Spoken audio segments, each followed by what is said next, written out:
Hello. Just waiting for people to get on. And Dad's here too. Hello. And I'm sort of have the phone wedged in a way to stop it from being too bumpy. Not sure if it's going to work though. We'll see. Yes. The roads down here near Dallas aren't that great. Yeah. They're pretty bumpy. Yeah, and I don't have anything to like hold it steady. Right. It's just like, And as a lot of people probably heard, like there's always construction going on down yeah. there. It seems to never end. Yeah. So we'll see. Not really sure how it's going to do. Don't do a lot of live streaming. I think I did one in the car, but it was like 15 minutes and it was short and I just held the phone. But for this one, I think it would be too much to just hold the phone. So I'm going to try. I have a tripod. It just doesn't hold it steady. It has legs and a stand, but it doesn't like stay still. Yeah. So. And we're in our 4x4 truck. Right. Yeah. Right. So. It's a little bouncy in here to begin with. Yeah, so for those of you, I see we have a few people on. So for those of you just joining us, me and Dad, on our way to Dallas, and we just decided to go live. We're just going to chat and hang, so just feel free to drop chat, drop comments, whatever, and we'll just hang and chat. Good morning, Scotty. Dad will say good morning too. Good morning. Hello, everybody. Thanks for joining us. I see we already have more people joining. Good morning, everyone. Where are you from? GPS Where are you joining us from? Uh-oh. A GPS signal lost. That's we're lost. We're not we're lost. Not, actually. No, we're not lost. We live around here. We're not lost. South Elm Street. I only have that on because there's been an accident on I-30, which we normally take into Dallas. So we are on the back roads. Woohoo! Going around. So we might be with you a little longer this morning.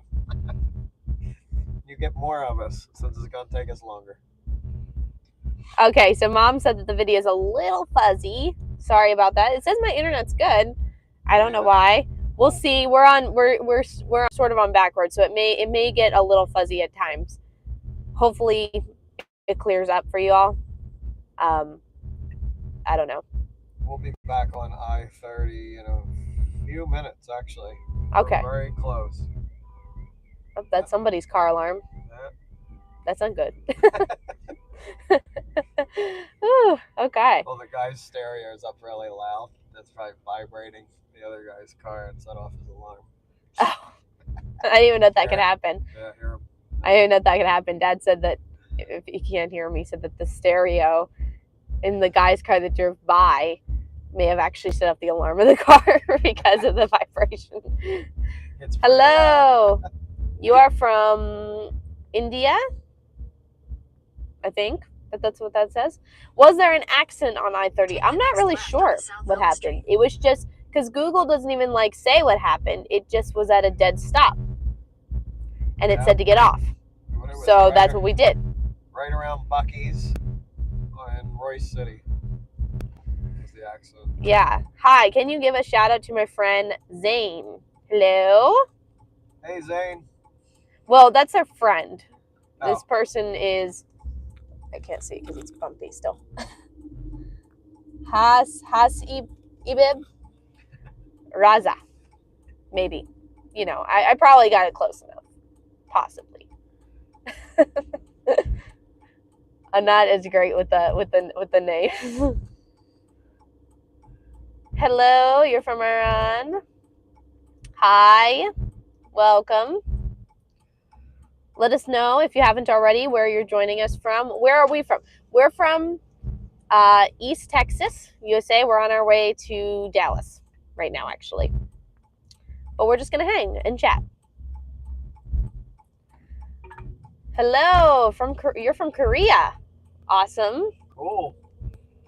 In a quarter mile. I always think it's so cool that we can connect with people anywhere in the world live. Yes, I know you're from Boston, Massachusetts, Scotty. Yep.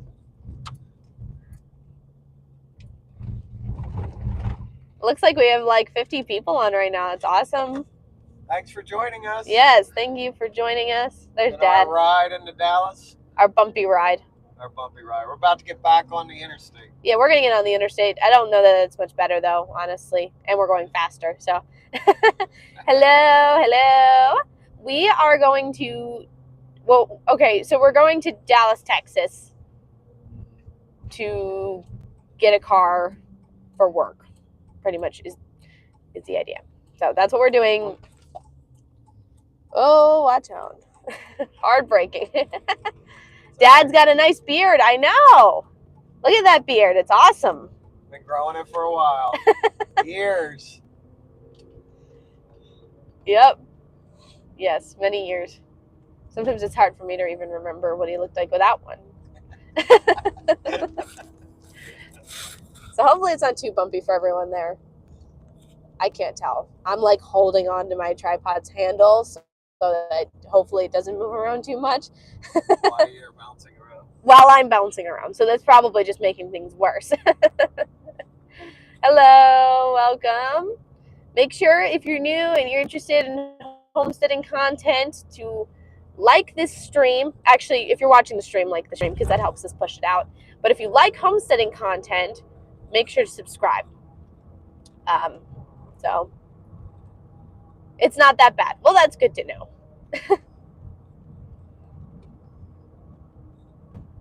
Show me a farmer who doesn't have a beard. Yep.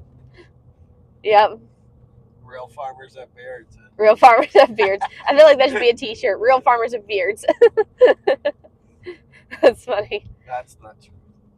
No, it's not. I can think of actually a couple people, at least that I watch on YouTube, that are farmers that don't have beards. And then, I don't know, there's probably people in our area I could think of. Nah, I see a lot of guys driving by our house and big tractors, John Deere's. Yeah. And they don't have beards, all of them. No. And they're real farmers. Yeah. They're the true farmers. Good morning, Leonard Mountain Homestead. Thank you for joining us. Does a real farmer like pineapple on their pizza or nah? Well, it sort of depends on who you ask in our family. Some people like pineapple on their pizza and some don't. You finally caught alive. I know. It's so exciting to have you on.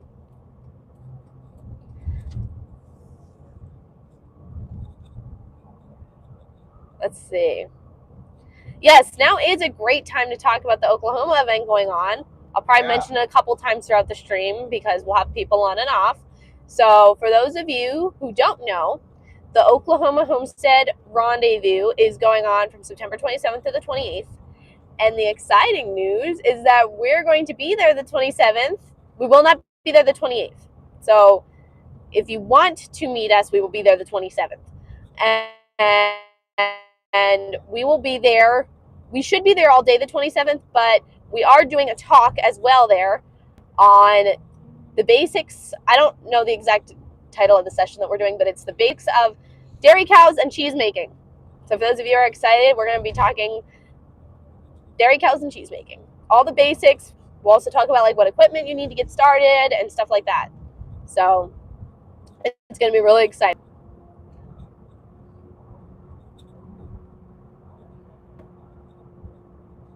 We will be. Oh, okay. Tell them where it's at. Yes, it's at McAllister, Oklahoma, Southeast Expo Center. Thank you, Leonard Mountain Homestead, for clarifying that. I did know it was in McAllister, but I did not know where exactly it was. So it's at the Southeast Expo Center. Yeah, and they have a Facebook page or something, I think. They have a Facebook. Yes, they do have a Facebook page. They have a Facebook page. Yep, and Leonard Mountain Homestead will be there. And let me think. There's a couple other people I know. Dyer Family Farm will be there. Dyer's actually speaking. Dyer Family Farm I know is speaking. Leonard Mountain Homestead, are you speaking too or just volunteering? Just out of pure curiosity. So for of you that want or can be there, that would be awesome. Hello, everyone. You are not speaking. Okay, just volunteering, but you'll be there. So people can come meet you too if they wanted to, which will be awesome. So they also have a YouTube channel. And then Dyer Family Farm. Let me think. I can't think of anyone else right off the top of my head. Farm to Table? Is he going to be there? I don't know. I think so. Leonard might know. Leonard. Yeah, do you know if the Farm to Table direct show is going to be there? By any chance? I think he might be speaking. Yeah, we're excited to meet you all too. I mean, we've seen each other like on live streams and videos, but we've never actually met in person. So that'll be cool. 1 month. Yes, they will be there. Great. Okay. Awesome. So they will be there. That's who I can think of at the moment that I know is going to be there. So, but exciting. Can't wait to see everybody. Yeah. I know we have a lot of work to do to prepare for this before we go. Like like we have to put together a presentation. That's gonna be new. It's something we haven't. I mean, we've done it, but not for something like this. Like not anything homesteading related. So that'd be awesome. I've done a lot of them, actually. Scotty wishes he could be there, but that's okay. We still get to connect with you over lives and things, so that's awesome. We understand. Yeah, we understand. That's a really long trip. Yeah. We would not be going if we lived in Massachusetts. Because we were like, how far? Because I remember us saying like, oh, that's probably really far for us. Like, there's no way we'd be able to make it. And then we were thinking about, we were like, how far is it exactly? And it was only like a couple hours. Yeah, they still need volunteers. Okay, so for anyone who is interested, they still need volunteers. And they may still need speakers. I think there were 5 spots open when we signed up, so there's probably 4 spots now for speakers, unless other people have already taken those spots. I'm not sure. I think you can do that through their Facebook page. I think you can do it through their Facebook page. That's how we did it. One day at some meetup, I will get to meet everyone. Yep, one day. Yes, they still need speakers. Okay, so for anyone who's interested, they still need volunteers, and they still need speakers. So if you're an expert in something, make sure you reach out to them if you can make it one of those days or both days and see maybe you can do a talk about something. It was Scotty who said one day at some meetup I will get to meet everyone. Yep, maybe one day. One day you get to make the trip down. That'll be awesome. Yes, we are back on the interstate now, but there's still traffic. It's just not stopped anymore, which is nice. Good morning. I see we have 80 people on this morning. Does anyone have any questions related to homesteading gardening that they would like to ask? Cows. Cheese making. There are really some amazing sessions already scheduled: canning, sourdough, chicken butchering, woodworking, etc. Yes, and I think there's a freeze drying one that's scheduled. Yeah, Dyer, I think, is speaking on that. And doing the chicken butchering. Chicken processing. Yeah. So, lots of great sessions. If you really want to learn about homesteading, I think it would be a great event to go to. Hi, Cat and Jack. Hi. Hi. Starlet. I think that's how you pronounce that.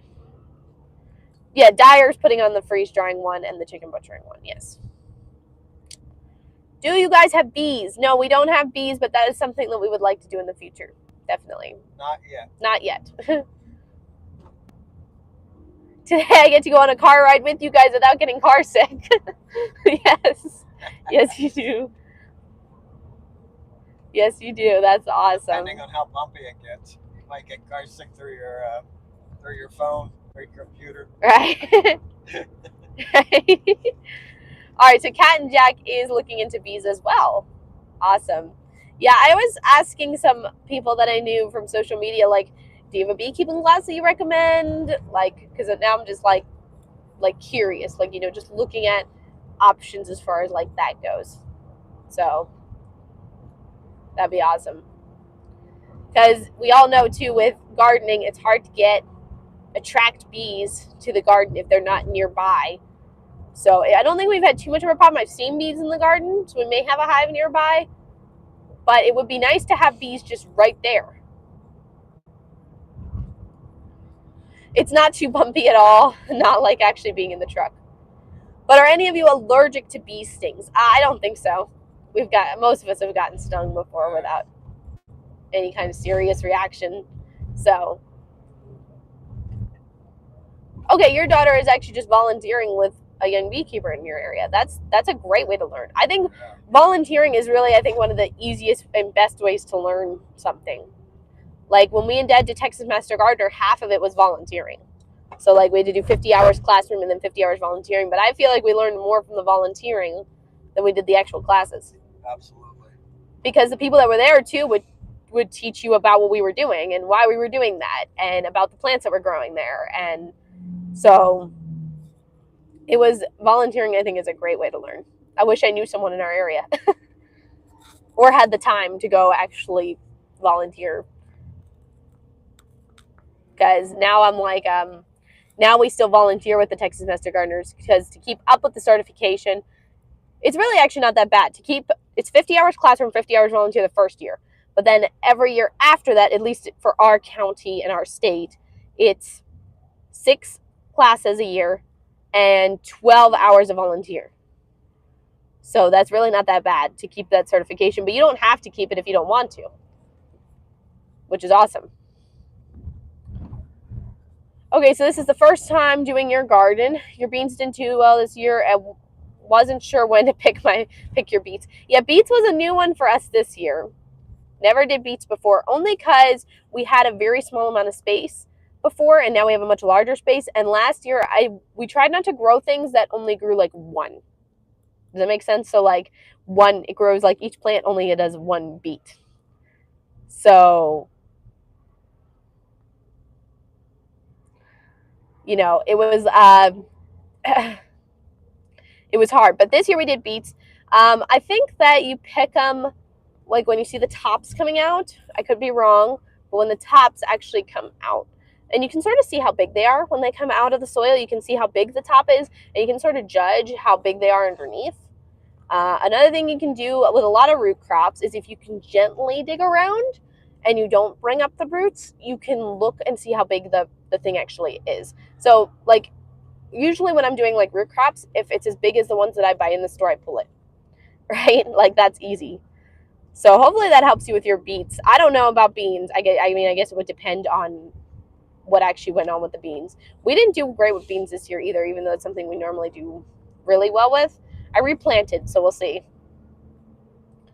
I know you have gardens. Do you grow medicinal herbs? I'm just starting some easy mint for your family for now. Okay, so yes, mint, highly recommend. It's one of the easiest things to grow. You can't really kill it. Yeah. And yes, we do grow medicinal herbs. If you want to go look up I will list some herbs. And if you want to go look up what they're for, that's fine. I just have to be careful about how much I talk about it. So I'm going to say echinacea, purple coneflower is another name for it. Feverfew. I know oregano isn't technically medicinal, but I would definitely do that too. Let me think. Comfrey, although comfrey is not edible. At least it's controversial on whether it's edible or not. We don't eat it. But comfrey, we have yarrow this year. That was a shocker. It was supposed to be chamomile, and it was a yarrow plant. But chamomile's a good one too. It's great for making teas. We have bergamot. Bergamot is technically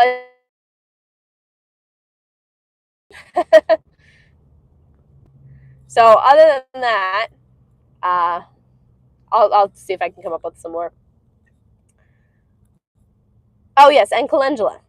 Yeah, and if Bailey's on. Yeah, Bailey is on. Bailey's on. As our herb garden specialist. Yeah, Bailey pretty much handles the herb garden. I just harvest from it in the harvest videos.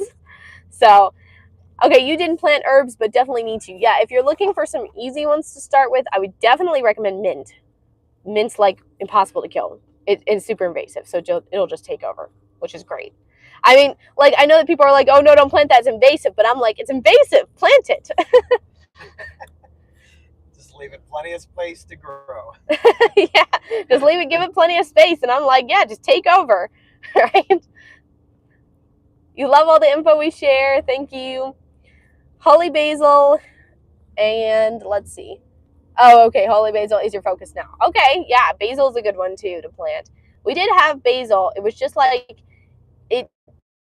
We got enough to cook with, I should say, because we could go out there whenever we wanted to get enough to cook with. But I didn't want to harvest much more than that because it wasn't a very big plant.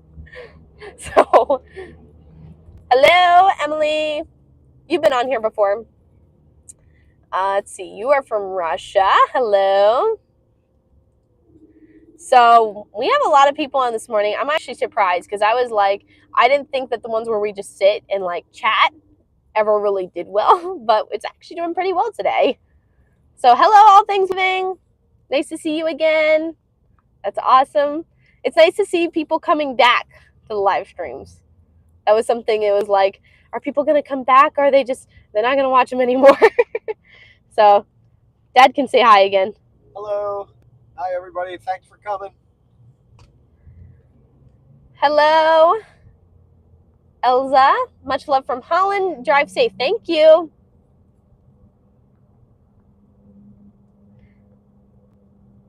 Poultry showmanship. What's that?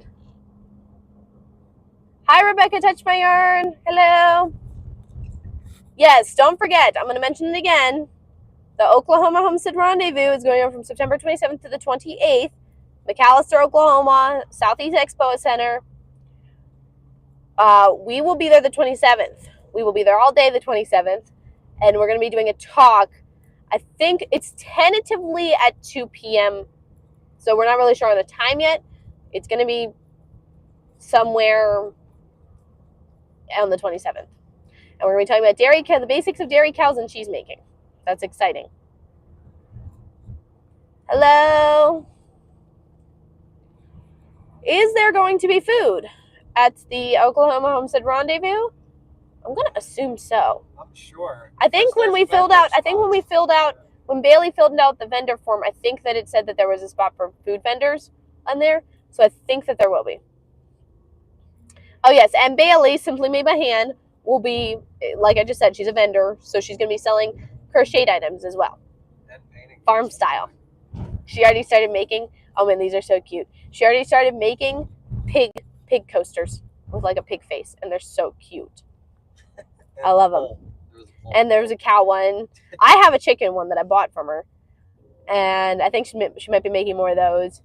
So she's going to be making all kinds of different stuff. That's just the one I was talking about. Okay, there will be food trucks. Oh, don't worry. I'm not driving. He is. Nope, I'm driving. I'm passengering.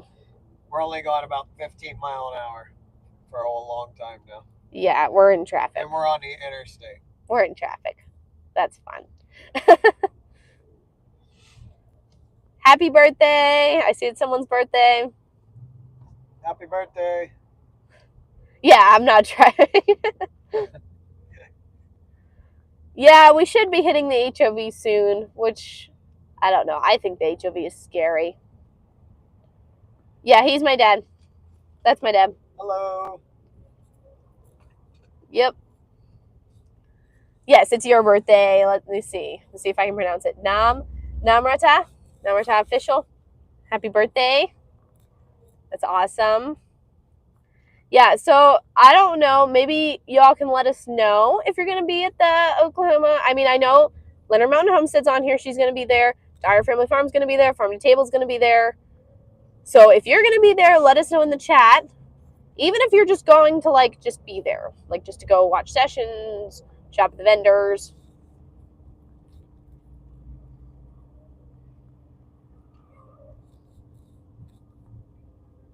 Can I send my grand to y'all for a week? I'll pay you. She's sweet. But 12, LOL. That's funny. That's funny.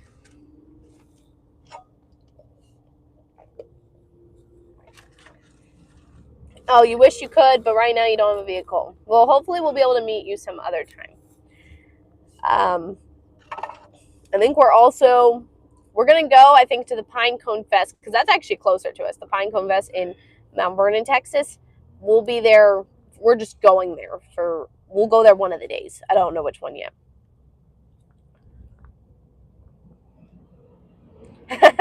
12 is rough. Yeah, it is. Yeah. We're still in traffic. This is fun. What is a pine cone fest? I think it's just like another, like, maybe Leonard Mountain Homestead can explain better because I don't know enough about the event. But I think it's just another, like, I think it's going to be similar, I guess, to the Homesteaders Rendezvous. I could be wrong. Not sure. I think you can camp at both of these too. Yeah, you can probably, I think you can stay there. Spots. Yeah. Amy is the one who introduced us to the Dyer family during one of her lives. Buying freeze-dried candy. LOL. Yes. Yeah. Yeah, I think they do. They do make freeze-dried candy, don't they? But I think that they said they can only sell it in Oklahoma. Oh, that Interestingly. Freeze-dried candy. I think because they said because of their licensing. So I'm not sure. Maybe if you're outside of Oklahoma, you might be able to work something out with them about getting it. I'm not sure. Does the Pine Cone Fest have anything to do with pine cones, or it's just a name? I think it's just a name. I could be wrong, though. Pine Cone Fest is going to be October 11th and 13th at Walleye State Park in Mount Vernon, Texas. Okay. Where are you going? We are going to Dallas to get a car for Dad's business. So I'm trying to slowly let it go and then just hold the tripod with my feet. Now, I think it might work. Well, I'm doing good, Edwin. How about you? Dad's doing good too. Hello. Doing great. We're still in traffic. Still in traffic. John is watching from Illinois. Awesome. I just seen there's another accident. We're in Texas. Oh, yeah, there is an accident. 2 right lanes closed. 2 right lanes closed at Lake Ray, Hubbard. Across the bridge. This should be interesting. Awesome. Accident. Are you going to hit the HOV before 10? I think it closes then. Oh, who said that? Mom. I don't know. Maybe? We may not make it today. Possibly. How long of a ride do you all have? Well, I guess it sort of depends on the traffic. Usually about an hour and 20 minutes. Yeah, I mean, it's really an hour and 20 without the traffic, or it's with the normal traffic, but there's more than normal traffic today because there's an accident. And normally we take the HOV because there's 2 of us, so we can, but I'm not sure we're going to make it there before it closes, because it closes at 10. I think we've been gone.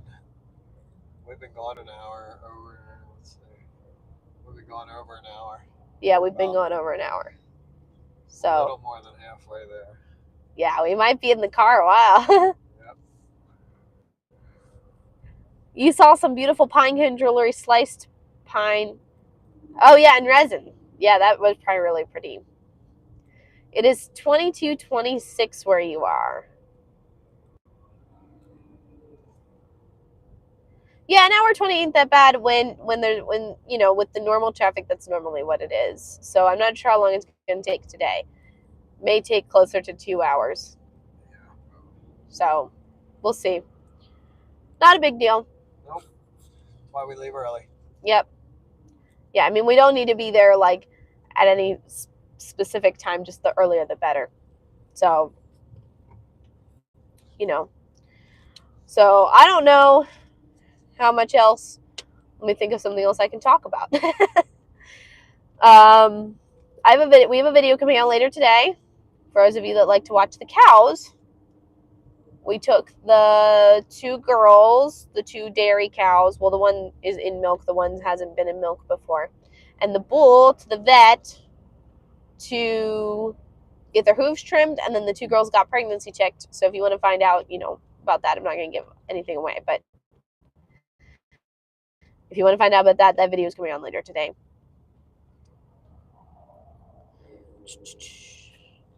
You beam like an angel. Oh, thank you. That's so sweet. You always have such nice things to say. Do you have anything to say? Not really. No, great. We're out of things to talk about. Just driving. Okay, here's a good discussion question. If you were considering getting cows, what would you want to know? We are using the information to prepare for our upcoming presentation. Oh, yes, that's a great question. A great conversation starter. What would you like to know, or what would you have wanted to know before getting cows? So, even if you don't or have owned cows or never owned cows, I would love to still hear from you, because, like, what would you like to know? Is there something, like a question that you would have for someone if you were interested in getting cows? Leonard Mountain Homestead just put a new video out yesterday. They have 5 baby chicks in the incubator so far. Aw, I love little baby chicks. Who does? Leonard Mountain Homestead. Oh, What's the temperature there? I don't know. Let me look. 88. Oh, that was the temperature? Yep. It's 88. It's 88, It'll which isn't probably that bad. get, up to 95, maybe a little more. Yeah, that's today. not bad. It is only 9:30 in the morning. How long until you can eat them? That's a good question. That's a good one. Like, how long do you have to raise them before butchering? My daughter wants one of those miniature Highlands. How much room, cost, and can you use the milk? That's another good one. Okay, so I'll just start answering questions since you guys are putting them in here anyway. So as far as like how long until you can eat them, that's going to be, it depends on what you're feeding them. Now for us, it's 18 months. And we do pasture raised, grain finished. That's how we raise ours. That's our like personal choice though. Like if you were to go just grass, I think it's 2 years. And if you were to go all grain, it would be a year, I think. So, and then I don't know enough about Highlands to answer that question. So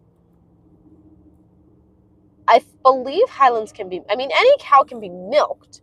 It's just about how much milk do they produce for how much feed do they eat, and is the milk a good quality? Room, let me think. It's a miniature Highland, right? So you're not going to need a lot of space.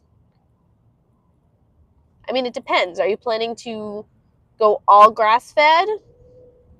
I guess is the question. Are you willing to buy hay to feed it? That would be the question. Because like if you want to do all fresh grass, it's going to need a lot more space than one that you're willing to give hay to supplement their feed.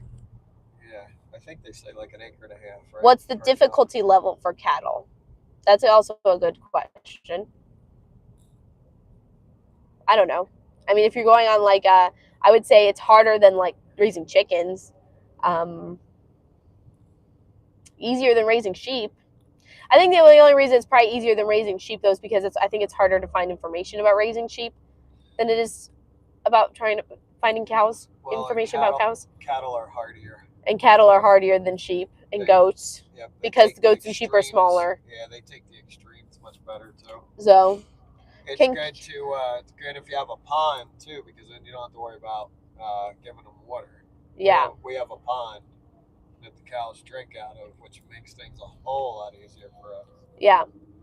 And they can get in there when it hits, 90 or 100 degrees here in East Texas.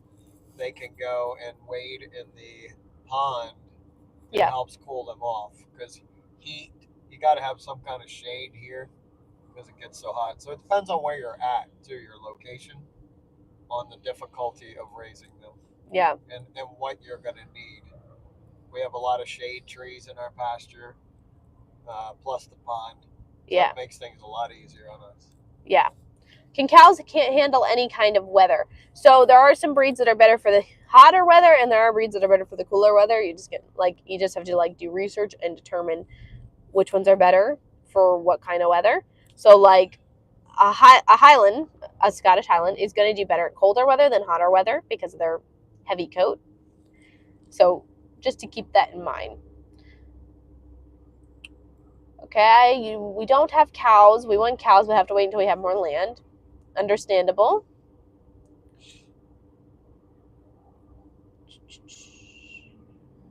Okay, a full-size cow needs 2 acres if you plan to never buy hay. That sounds about right. Yeah, that sounds about right. That's what I was just saying, about 1.5 acres to 2 acres. Yeah.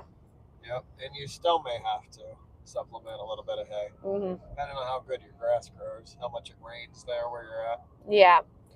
It depends on the the kind of feed you want to give it. So like ours, we're okay with giving them hay year round to supplement their grass. While they have plenty of pasture to graze on, it's not enough to feed them full time. So we always have free choice hay for our cows at all times. yeah. There are some Brazilian breeds that can handle hotter weathers. Interesting. That's good to know. Yep. There's no real set answers in some of these questions. Some of it just depends on location and the type and the breed of the cow. Yeah. Hello, Joseph. Joseph's popping in to say howdy, then he has to leave. He's picking up his PFAL today, so he's a lot to do. Well, if y'all are looking for a decent farm channel watch, he also does live streams. Again, I think his schedule is posted on the community page for that. He posts a lot of shorts. Great channel, highly recommend following. Hey, Joseph. I think he probably already left. That was a little while ago, actually. I'm behind on the chat. Yeah. Is milking ever an issue? An issue as in, like, time or work? I mean, it's time consuming, especially at first, because it's going to take you, when you first start, if you're milking by hand, it's going to take you probably an hour the first times you do it. May even take more depending on the behavior of the cow. So if you're looking at time-wise, it's going to take you a lot of time, especially at first, until you get a good routine going, you build that strength in your hands needed to milk faster. So, and your cow's going to kick the bucket a lot. Well, and if you're calf sharing. If you're calf sharing, you'll have to milk once a day. Yeah. So I highly recommend for beginners and newbies, calf sharing. Yep. Or you have to milk twice a day like we do, 6 a.m. and 6 p.m., where we're milking the cows. Yeah. There's some prep time in there, too, that actually takes us more time than milking now. Yeah. And we've got the milking down really quickly. Yeah. Okay, so you have 2 acres, you know you need more land. Yeah. So with 2 acres, I guess if you're not using all of it for cows, which you wouldn't be because you have your house on there, you have, like you said, you have a garden. I'm sure you have other animals that need space too. So that probably cuts down on that 2 acres a lot before, because like if you had like 2 acres to set aside for a cow, you could definitely do it. But with only 2 acres, probably not. Yeah. Hello, Elsa.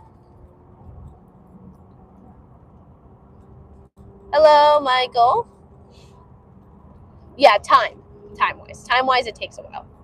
And then you also need to think about, because we see this in like Facebook a lot, in like cow like groups, where people are like, hey, there's supposed to be really bad weather tonight, can I skip milking my cow? And people are like, no, you can't skip milking your cow. You got to wait for a break and you got to go do it. So like, and that's another thing that people I think don't think about is like, if there's going to be bad storms all night, you're going to have to find a time to get out and milk that cow, because you can't leave her. Yeah, if she doesn't have a calf on her, you can't leave her. Yeah, and cows love routine. Yeah. They love doing the same thing every day at the same time. Yeah. So the closer you can keep your times, like the better. 6 a.m., 6 p.m., and we try and stick close to that, because that's going to bring the most milk and the least amount of stress on the cow. Yeah. Because if things start getting off schedule, they start getting a little... they get upset about it. They get a little moody. Especially a Jersey cow or a Jersey mix like we have. Yeah. Brown Swiss mix. She can get very moody if we don't keep her on schedule, which can cause less production. Right. So really, right. And I was watching a video, someone had a funny video about they were like, this is what my cows are like when I'm 3 minutes late to milking. Their cow was pretty upset. But I was like, it's true. They're not happy when you're late. Even if you're just a little late, they're not happy. I mean, Marigold, when we go over there, most of the time she's standing there at the gate waiting for us. Hello, I'm ready. Or she's in the stall waiting for us. Okay, you have 20 acres, but it's mostly desert. Interesting. So yeah, if you plan to get cows on that land, you could, but you'd have to supplement their grass intake because there's probably not enough. Yeah. So with hay, you would need to get high quality hay. Right. We just buy the big giant rolls. We just buy the big rolls. And for 5 cows, it lasts. Right now, it lasts us like weeks, 3 weeks. You know, we're paying, give or take, around $100 a roll, so it's not overly expensive. You're probably looking at probably a little more than $100 a month, depending on where you're at. You may have to spend more in your area if it's more desertish area, because they probably have to have the hay transported in, which may raise the price up a little bit. But these are all things that you should check on before you get a cow and figure out, how you're going to get your hay where at, how much it's going to be. But, for 5 cows, like I said, we go through about a roll every 3 weeks. Right. Yeah. So all those things are things to consider, at least when getting a cow. Okay, so Leonard Mountain Homestead, you have pigs, chickens. So yeah, it wouldn't be a full 2 acres that a cow would have. Right. Yeah, so I see what you're saying. Right. Because we have just about 5 acres. Not all of that's allotted to the cows. Right? A lot of that we have chickens. We have, the ducks live with the cows, but we have chickens. We also have ducks and geese living on the land with the cows, so they're also using up the resources on that land as well, because geese, for those of you who don't know, are big grass eaters. They love the grass, and they will get fat on it too. Cows are emotional, very emotional, especially dairy cows, very emotional. They're either one way or the other, very happy, very sad, or angry. Okay, so you guys have goats, so you understand the need for supplemental feeding, probably, when it comes to cows. They probably use hay bales instead of the big homes. Yes, the ducks have been extremely helpful in the cow pen, and the geese. The geese have been doing pretty good, so they help break down their piles of poop, and they help spread them out, and that helps them break down faster, which makes that land usable sooner. And they also cut down on the fly and mosquito population over there too. Right. Because flies are always an issue. Yeah. We're constantly battling the flies, trying to cut that down with big fly paper and strips, but the ducks help. The ducks and the geese help keep that down also. Yeah. Yeah. Yeah, the troll. Yes, they have been hard today. This is why, yes, we do have awesome moderators on today. So Mom is on Large Family Homestead moderating, and then Bailey's on Simply Made by Hand moderating. We have Leonard Mountain Homestead on. We have Scotty. So thank you, mods. Love you. You guys are taking good care of our chat. I know some people are like, just put on subscriber only and then you won't have the problem. But it's like, I don't want to do that. I don't want to force people to subscribe to ask questions or share their thoughts. So, it's just a personal opinion. We want them to behave on their own. Yeah, I mean. Is the goal. Yeah, I mean, I don't want to cut people off from being able to chat if they want to. Okay, let's see. You have horses. Yeah, horses are awesome too. Don't have horses though. For us, I feel like for horses, we wouldn't have. For us, we would rather have another cow than a horse, due to the fact that we could use a cow more than a horse. A horse would be fun to ride, but for us, a cow would be more beneficial. Another meat or another dairy. Do you do much gardening? Where are you at? Okay, so yes, we do a lot of gardening. Me and Dad are both Texas master gardeners. So gardening is a big part of our routine and everything. And we are in East Texas, USA. So if you're wondering what gardening zone that is, it's zone 8B. Okay, you used to have a farm. That's awesome.